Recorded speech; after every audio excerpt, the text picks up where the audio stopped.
ठीक है, तो चलिए शुरू करते हैं। प्राकृतिक वनस्पति एवं वन्य जीवन, और एक रफ कॉपी लेकर आप बैठिए।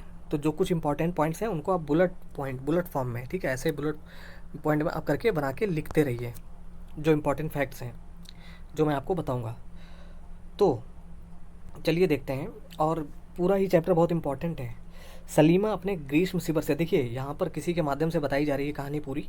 ये सब इंपॉर्टेंट है। आपको लग रहा होगा कि जो नए लोग हैं, कुछ लोगों को लग सकता है कि ये सब तो पढ़ने की ज़रूरत नहीं, सब कुछ पढ़ने की ज़रूरत है। देखिए बताता हूँ कैसे।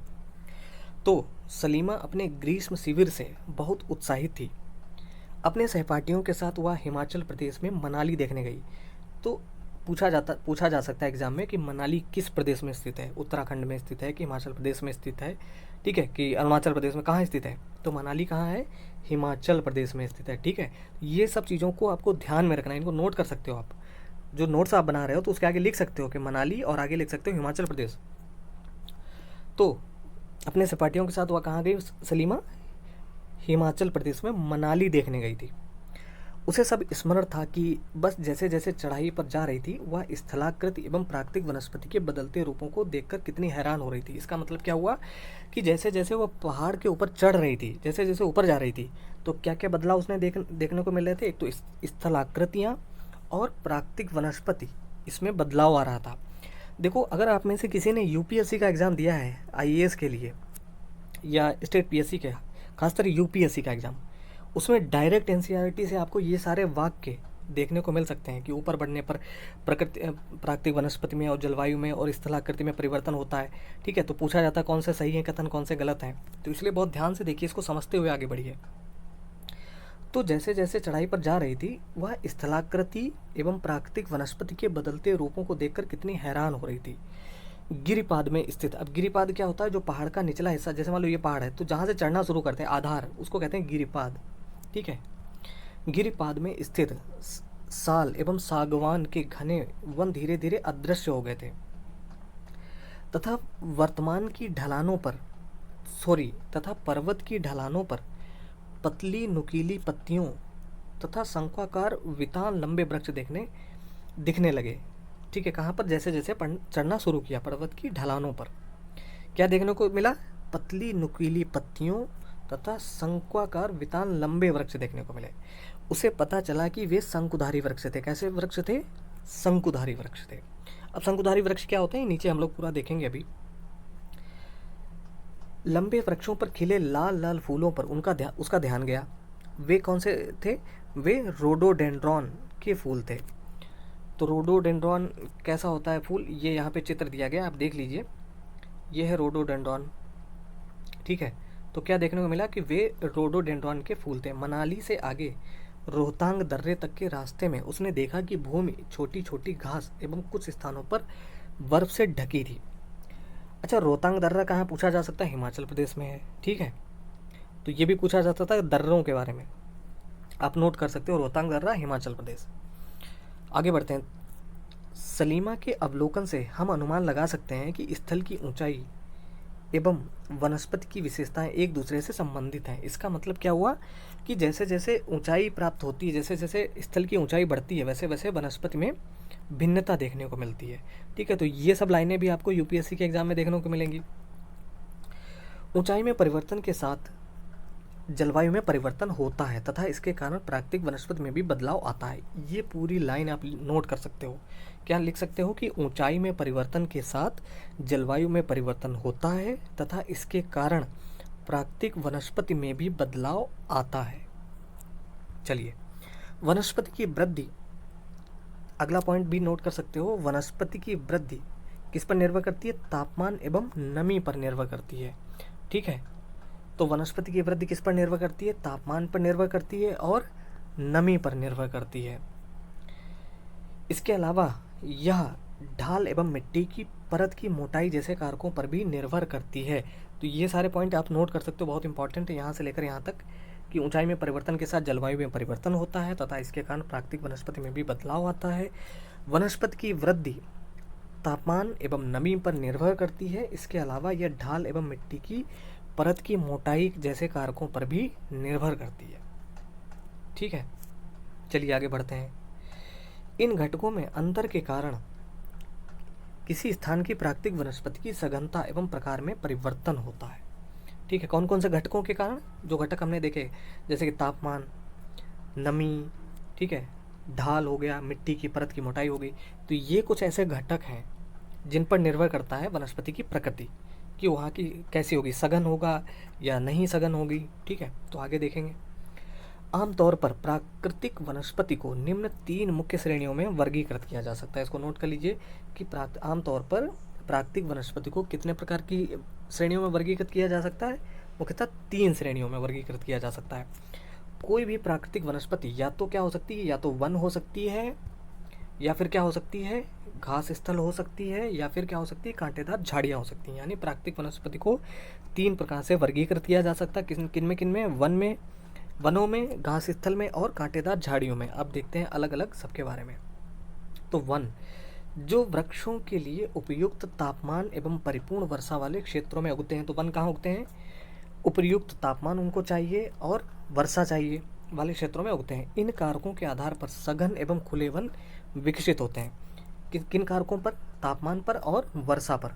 तो जहाँ जैसा तापमान होगा और जहाँ जैसी वर्षा होगी, उसी हिसाब से वहाँ पर वन या तो सघन होंगे या फिर खुले होंगे, यानी दूर दूर आपको देखने को मिलेंगे। चलिए अभी इनके बारे में पूरा विस्तार से जानते हैं। दूसरा प्राकृतिक वनस्पति का प्रकार क्या होता है? घास स्थल। एक तो वन होता है, दूसरा घास स्थल, जो मध्यम वर्षा वाले क्षेत्र में विकसित होते हैं। तो घास स्थल कहाँ विकसित होते हैं? मध्यम वर्षा वाले क्षेत्र में विकसित होते हैं। तो इसको नोट कर सकते हो आप। तीसरा जो होता है वो होता है कांटेदार झाड़ियाँ। कांटेदार झाड़ या झाड़ियाँ केवल शुष्क क्षेत्रों में पैदा होते हैं। तो ये नोट कर लीजिए कि कांटेदार झाड़ियाँ केवल शुष्क क्षेत्रों में यानी सूखे क्षेत्रों में पैदा होते हैं। तो अब आगे देखते हैं। ये यहाँ पे चित्र दिया गया कांटेदार झाड़ियों का, आप सब जानते हैं। सलीमा हिमालय की यात्रा का अपना यह अनुभव अपने पिता को बता रही थी। उसके पिता विश्व के विभिन्न स्थानों पर जा चुके थे। उन्होंने सलीमा को विभिन्न महाद्वीपों के विभिन्न भागों में पाई जाने वाली विविध प्रकार की वनस्पतियों के बारे में बताया। ठीक है, उन्होंने उपध्रुवीय प्रदेशों में शंकुधारी वन। अब अच्छा, उपध्रुवीय प्रदेश क्या होते हैं? देखिए, ये है हमारी पृथ्वी, मान लीजिए। तो जो ध्रुव है, ध्रुव क्या है? उत्तरी ध्रुव है एक हमारा, और एक हमारा दक्षिणी ध्रुव है। ठीक है, बीचों बीच से भूमध्य रेखा 0 डिग्री गुजरती है। और पूरा चलिए आपको बता ही देते हैं, क्योंकि आगे आपको इन्हीं पर बहुत कुछ इंपॉर्टेंट चीज़ें देखने को मिलेंगी। तो पहले इसको समझ लीजिए। हालांकि मैंने 6 क्लास की एनसीईआरटी में पूरा कटिबंध और सब ध्रुव वगैरह सब बता दिया था, लेकिन जो नए लोग हैं फिर भी आप देख लीजिए यहाँ पर कि 0 डिग्री पृथ्वी के बिल्कुल बीचों बीच से गुजरती है रेखा, जिसको हम लोग भूमध्य रेखा भी कहते हैं, विषुवत रेखा भी कहते हैं, और अंग्रेजी में इसे इक्वेटर भी कहते हैं, जिसको 0 डिग्री अक्षांश रेखा। ठीक है, अब 0 डिग्री अक्षांश रेखा से इसी के पैरेलल दूसरी रेखाएं आप खींचोगे तो ये सब अक्षांश रेखाएं कही जाती हैं। ठीक है, और तो 0 डिग्री के जो उत्तर में भाग है वो उत्तरी गोलार्ध है, तो उत्तरी अक्षांश उसको कहा जाता है। दक्षिण में जो है वो दक्षिणी गोलार्ध, इसलिए उसको दक्षिणी अक्षांश कहा जाता है। चलिए, अब यहाँ पर जो अभी हमने देखा ये 0 डिग्री है, तो जो 23.5 अंश उत्तरी अक्षांश रेखा है, जिसको कि कर्क रेखा भी हम लोगों ने पढ़ा था 6 क्लास के एनसीईआरटी में, कर्क रेखा कहा जाता है। और जो दक्षिणी गोलार्ध में 23.5 अंश रेखा है, जो 23.5 अंश दक्षिणी अक्षांश, उसको मकर रेखा कहा जाता है। यानी ये है कर्क रेखा और ये है मकर रेखा। तो इस यहाँ से यहाँ तक का जितना क्षेत्र है, ये देखिए आपको इसलिए बता रहे हैं क्योंकि आगे का जो पूरा चैप्टर है वो इसी पर बेस्ड है, कटिबंधों पर बेस्ड है। तो 23.5 अंश उत्तरी अक्षांश से लेकर 23.5 अंश दक्षिणी अक्षांश तक का जितना भी क्षेत्र है वो सब क्या है? उष्ण कटिबंध उसको कहा जाता है। क्यों? उष्ण का मतलब होता है गर्म। तो सूर्य जो होता है पूरे साल भर यहाँ से यहाँ तक गति करता रहता है आसमान में। ठीक है, तो यहाँ पर सीधी किरणें पड़ती रहती हैं सूर्य की, इसके बाद सीधी किरणें कहीं नहीं पड़ती हैं, इसलिए उत्तरी गोलार्ध की तरफ भी ठंड पड़ती है और दक्षिणी गोलार्ध की तरफ भी ठंड पड़ती है काफ़ी ज़्यादा। ठीक है, तो यहाँ से यहाँ तक का क्षेत्र क्या कहलाता है? उष्ण कटिबंध कहलाता है। इसके बाद 23.5 अंश अक्षांश से आगे जब आप देखोगे कहाँ तक? 66.5 डिग्री उत्तरी अक्षांश, और इधर भी 66.5 डिग्री दक्षिण अक्षांश। तो 23.5 अंश उत्तरी अक्षांश से लेकर 66.5 डिग्री तक का जो क्षेत्र है उसको क्या कहा जाएगा? शीतोष्ण कटिबंध। ठीक है, उष्ण कटिबंध, उसके बाद है शीतोष्ण कटिबंध, और उसके बाद जो है वो है शीत कटिबंध। ठीक है, तो ये शीत कटिबंध हो गया। तो उम्मीद है कि आप थोड़ा सा आपको रिकॉल किया होगा आपने।